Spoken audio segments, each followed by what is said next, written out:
إن الحمد لله نحمده ونستعينه ونستغفره ونعوذ بالله من شرور أنفسنا ومن سيئات أعمالنا من يهده الله فلا مضل له ومن يضلل فلا هادي له وأشهد أن لا إله إلا الله وحده لا شريك له وأشهد أن محمدا عبده ورسوله يا أيها الذين آمنوا اتقوا الله حق تقاته ولا تموتن إلا وأنتم مسلمون يا أيها الناس اتقوا ربكم الذي خلقكم من نفس واحدة وخلق منها زوجها وبث منهما رجالا كثيرا ونساء واتقوا الله الذي تساءلون به والأرحام إن الله كان عليكم رقيبا يا أيها الذين آمنوا اتقوا الله وقولوا قولا سديدا يصلح لكم أعمالكم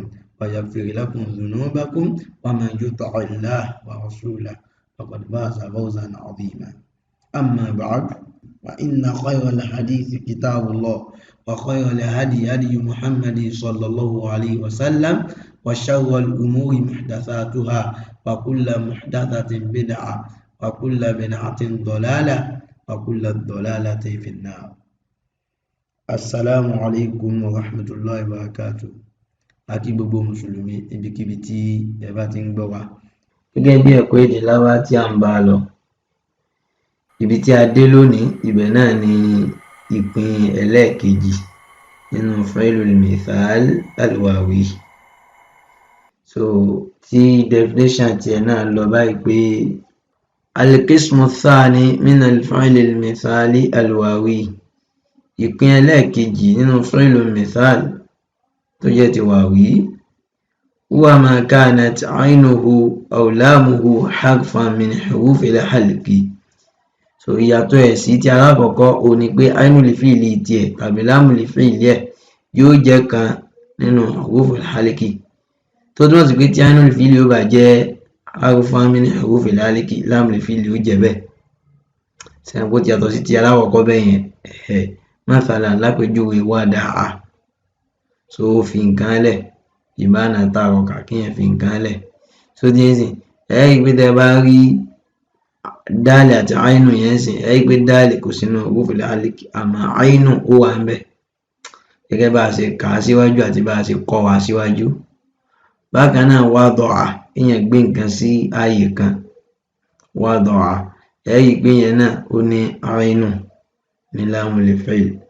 Tá bá wo wahaba ẹ̀rí pé náà ní harfan min hurufil halqi ní ọ̀ndà fi'lul mithal al-wawi. Ẹ̀rí pé sìn ainul fi'li àbí lamul fi'li ẹ̀rí pé ó ti jára fi kan nínú hurufil halqi.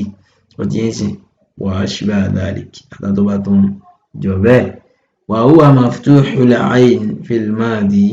So ìyàtọ̀ tiẹ̀ ní pé ainul fi'li tiẹ̀ ó wà ní madi, tó bá tún lọ sí mudari náà yóò sì tún wà ní fatiha. Ainul fi'li ẹ̀ máa jẹ́ fatiha ní madi, tó bá lè tún lọ sí mudari náà yóò tún jẹ́ fatiha náà ni.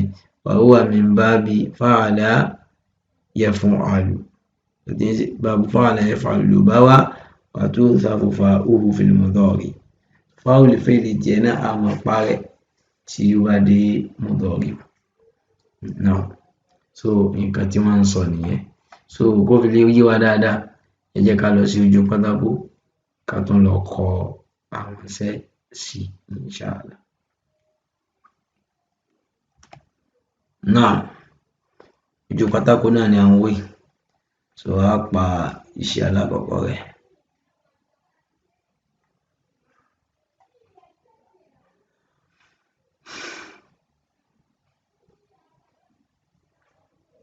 Náà tí a bá wo ní ìbámu sí inú ìwé wa, wahaba òun náà ni a mú ní àpèjúwe. So a fẹ́ mú fi'lu madi ọkùnrin tí ó sì mí bẹ̀rẹ̀ wá lápèjúwe.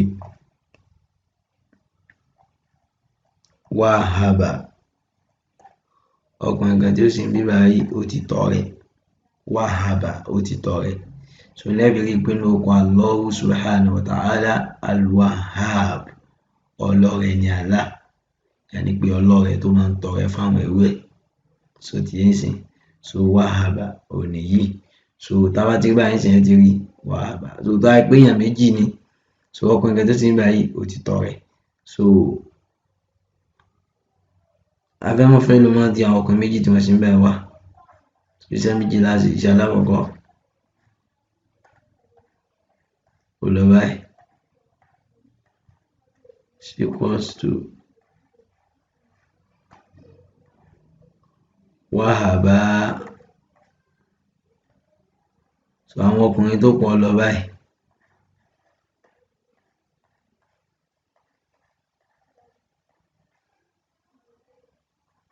So tá a bá dà á pọ̀ yóò wá di wàhábù, gbogbo àwọn ọkùnrin tí wọ́n pọ̀ tí wọ́n sì ń bí báyìí wọ́n ti tọrẹ, so obìnrin kan òun lọ báyìí ní workings lọ star, òun náà ni wọ́n gba sukùn fúnra rẹ̀ wàhábàt,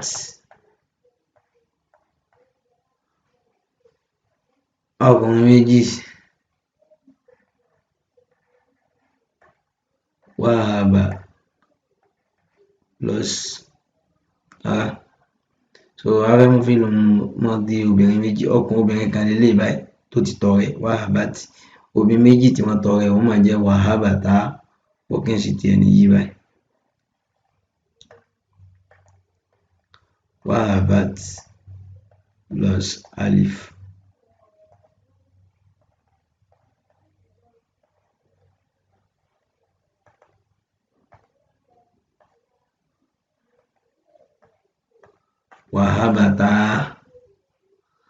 Wàhábàtà àwọn obìnrin méjì tí wọ́n sì ń bí báyìí wọ́n ti tọrẹ, so àwọn obìnrin tó pọ̀ so wọ́n máa lọ báyìí pé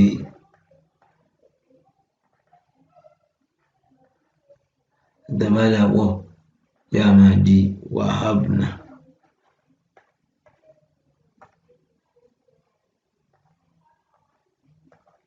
wàhábùnà àwọn ọkùnrin tí wọ́n pọ̀, àwọn obìnrin tí wọ́n pọ̀ tí wọ́n sì ń báyìí wọ́n ti tọrẹ, so ọkùnrin kan tá a dojú kọ òun lọ báyìí,